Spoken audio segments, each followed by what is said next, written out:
And the whole time I was speaking out in this park, there were 20 pro-war, pro-Ukrainian protesters who were screaming obscenities at me.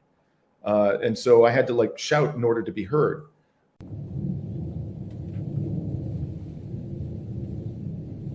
Now I'm going to be speaking with Dimitri Lascaris, who's he was a former Green Party leadership candidate, and he has a tour right now across Canada speaking about Russia. And many people, there's a lot of efforts to stop him from doing this, to stop him from speaking to people. And I want to get his point of view and hear why it is he's being attacked like this. So please welcome Dimitri Lascaris. Hello. Hey, Lee, how you doing? Good. How are you? Good, thanks. And let me begin by saying I've never had the opportunity to say this to you. I first learned of you many years ago, and much appreciated your insightful, funny as hell, and unapologetic journalism and commentary. Watching you was both cathartic and entertaining at the same time. So it's a pleasure to be here and finally have a chance to speak with you face to face. I really appreciate that. That's very kind of you. Yeah, you and I are in a similar situation right now. But you're on a current tour. Most of my cancellation happened a year ago, although the suppression continues. But you know, and obviously it's not just you. You're part of a grand tradition of those who are anti-war and want peace in the world being shut down and being suppressed and persecuted. But explain what it is you're doing with your tour and how it is that they're trying to stop it. So I should just say, as sort of background to this this experience, that I've had to deal with something like this before. I was in the context of my Green Party activities, I brought forward a resolution calling for the party to support BDS because, you know, those of us who actually think Palestinians are human beings are alarmed and appalled by what's being done to them. And most so everybody knows, but BDS is boycott, divest, and sanction those companies that are supporting the apartheid state. Thank you. And I thought that I'd never experienced anything that bad again. Now, this is way worse, Lee, like what I've had to put up with on this tour. Basically, what happened was in February of last year when Russia sent its forces into Ukraine. And, you know, as I try to explain at every opportunity, this war actually began in 2014, not last year. But definitely Russia escalated when it sent its troops in.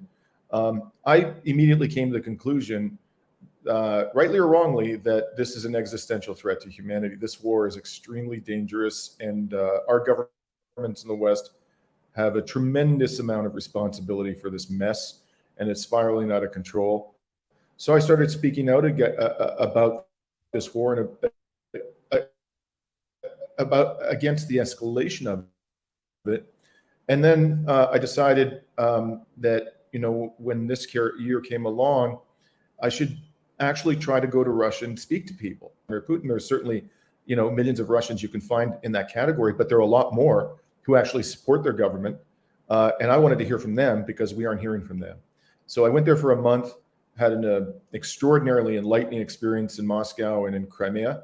And then I came back, and immediately upon my return, I was approached by peace groups across the country and asked to do a speaking tour. And I accepted their proposal, and dozens of people around the country, literally from the east to the west coast, came together.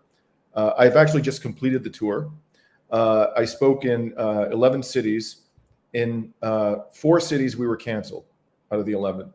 And in one city, we were canceled twice. In Winnipeg, one of Canada's largest cities, within a 24-hour period. Yeah, we had one, they canceled. We got another one, they canceled. And then finally, at the 11th hour, we found a third one. And we actually managed to hold the event, you know, and had a really good turnout. So I got canceled once when I did a cross-country speaking tour about the BDS movement back in 2016. And we overcame that. This is wild. And the thing that I've discovered in the course of doing my research into this, you know, online and gathering documents, messages that were received by these venues, by people trying to cancel us, is that there seem to be some core players in this whole effort to shut us down. And all of them have connections to the military-industrial complex. They are either funded by or partners with, organizations like the National Endowment for Democracy, the so-called Defense Ministry of Canada, the U.S. State Department, and I believe there's a significant degree of orchestration going on here, because bottom line is the Anglo-American empire's era of global hegemony is at risk. It's ending, and the stakes couldn't be higher for them, and they're going to do everything possible to shut down dissent. And I think we've seen that firsthand on this tour. It's awesome to behold. Yeah, and it certainly is not paranoid or far-fetched to believe that this could be a coordinated effort, because we have seen the evidence of coordinated efforts similar to this throughout the past many decades. But even just recently, the coordinated efforts that we now know with the Twitter files to suppress and censor and delete those questioning the mainstream narrative, especially the mainstream pro-war narrative.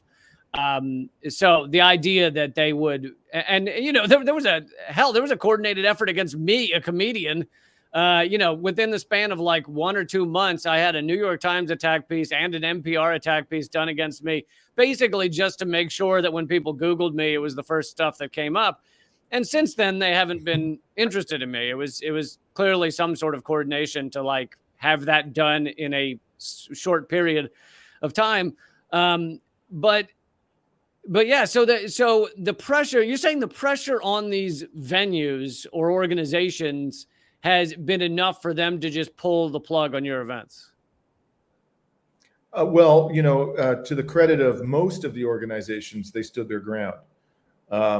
Some did so on the basis of principle. Some, I think, did it because they were worried about a constitutional challenge. So, for example, the Toronto Public Library, which is government funded, had they canceled us, I could have potentially brought a claim against them under the Canadian Charter of Rights and Freedoms, which is our equivalent of the Bill of Rights. And it also protects freedom of expression. But I think also it wasn't just about legal liability they were worried about there. I think there was some sympathy for the fact that we deserve to be heard. So again, most of the venues stood their ground, but I'd never seen this many venues. And it was, we were canceled on 2 university campuses, okay? St. Mary's University in Halifax and the Canadian Mennonite University in I believe it was Winnipeg. We were canceled at, charitable organizations. We were canceled at a private business whose owner is a friend of mine in my own city where I live, Montreal. And they were so, he actually said to me 3 hours before the cancellation, I gave you my word, I'm going to keep my word. And then an hour and a half later, he had to go back on his word because they were and I don't fault him for it. They were in the process of destroying his business. It was unbelievable what they were doing to him. Wow. There was a camera crew was going to come down and film people going in. There were going to be people standing outside his business protesting that he was giving a platform to a so-called Kremlin agent. They started giving him 1-star ratings all over, Google and other online platforms. And he had carefully built up a wonderful relationship with his clients over many years. He was just watching it destroyed before his very eyes. And so he finally said, look, man, they're going to kill my business.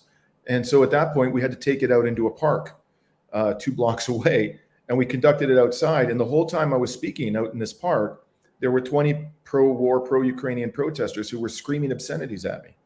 And so I had to shout in order to be heard. As I said, I've never seen anything like it. And I think it's a really troubling, disturbing commentary on the deterioration of free expression in our societies. This is happening all over the West. We're running around lecturing other governments and countries about freedom of expression. We're setting a horrible example for the world. But, to play devil's advocate, there's got to be something wrong with you psychologically that you don't want to see children murdered. I don't really understand why you would take that stance. But what can you explain some of what you say on this tour that they're finding so offensive? What is it you found in your trip to Russia?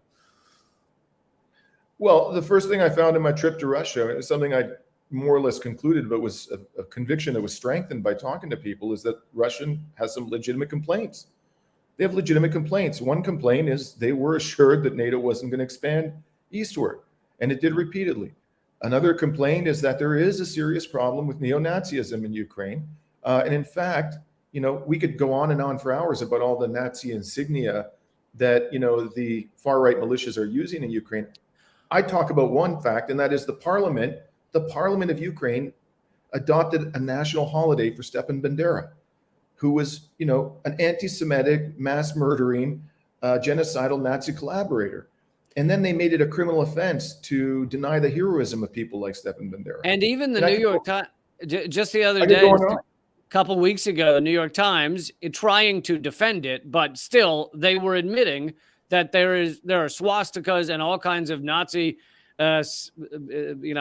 signs and symbols all over, symbology all over the Ukrainian troops. And in this New York Times article, they're saying, oh, but it's not a big deal, and they don't really understand what it means or something like that. I mean, but within it, they're admitting, oh, yeah, there's swastikas all over helmets and every jackets.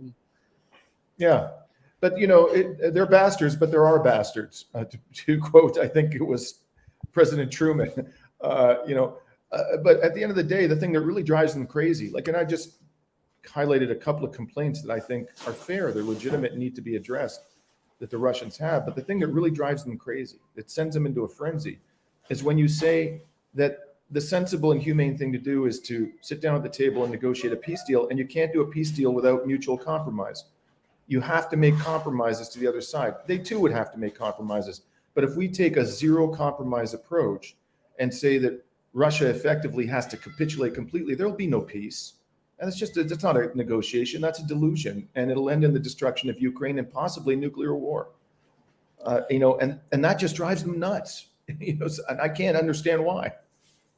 Right. I mean, every one of these conflicts has ended at the peace table at some point. It's just a matter of when. And we know that the U.S. and Western allies don't want to allow that to happen, don't want there to be peace. Absolutely. They want war because that's their objective, is to kill as many Russians as possible. I want to show some of the style of attack pieces against you. It says, You went to Moscow to whitewash the war. Is that your goal? Yeah. Just whitewashing war? Well, I'd like to think that the goal of our tour is actually to stop the killing, not to whitewash anything. And this guy, this dude Adam Zivo you're showing there, he's a columnist for a newspaper, the flagship newspaper of Canada's largest newspaper publisher, which is Post Media. And your viewers may be interested to know that Post Media is controlled by a pro-Trump hedge fund based in Connecticut. This is Canada's largest newspaper. And this article appeared on the front page of their flagship newspaper on a Monday morning. And as a condition of my doing the interview, because I've been dealing with this newspaper for years. They've been dragging my name through the mud for years. Mm-hmm. I told Zivo that I would not do the interview unless he agreed to have me record the entire conversation and then publish it on my website.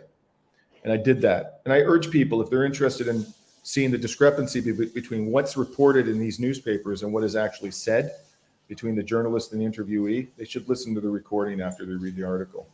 Yeah, I had something similar when NPR wanted to do the piece on me, and they kept asking me for an interview. And I said, absolutely, if we can do it live, because I knew that they would, they're a radio station, not print. So I knew that they would just take whatever little half a sentence they could find to support their garbage. And so they kept refusing. They said, oh, no, we don't often do live interviews. And so they did the attack piece without an interview with me. And the following week, they talked to Karl Rove live. So the sane guy, they won't talk to live, and the lunatic gets a full hearing. I mean, what more do you need to say? This is the state broadcaster of the United States you're talking about. Yeah, that many people view as so aggressively left wing when it's not. It's neoliberal pro-war garbage. But so talk a little about Canada, though, because I have plenty of viewers in Canada, but I have a lot of viewers in the U.S. who probably don't quite know that Canada is supporting this proxy war or what your average Canadian might believe. Yeah, so Canada is it's in it up to its neck, this war. The Prime Minister Justin Trudeau, who's trotted out and paraded like some kind of progressive superstar on the world stage, is in fact a warmonger.